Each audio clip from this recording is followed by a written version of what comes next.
अरे तुम्ही, नमस्कार. आज कसे काय इकडे? म्हणजे बरं झालं आलात या. पण सांगायचं होतं, काहीतरी तयारी केली असती मी. माझं काहीच झालं नाही आता. उशीर झालाय, पण तुम्ही जेवणच आला असाल. खरं तर नाही. नाही, हरकत नाही. आपलंच घर आहे, करू काहीतरी छान.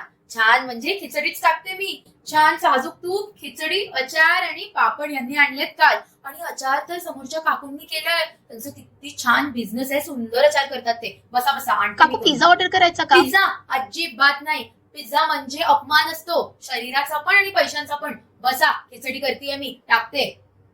आणि तसं तुम्ही आता इतके दुरून आला आहात, तर एका रात्री थांबा हा. छान गप्पा मारू, ते जेवणच जा.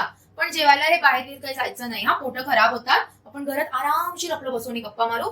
हेवी ब्रेकफास्ट करूया, पोहे वडापाव काही. आणि एक्स्ट्रा खिचडी करतात त्या दुपारी, त्याच खिचडीला फोडणी टाकूया. कुरडई पण आहे, त्याच्याबरोबर खाऊया हा. चला बसा, मज्जा येईल. छान झालात आला हा तुम्ही.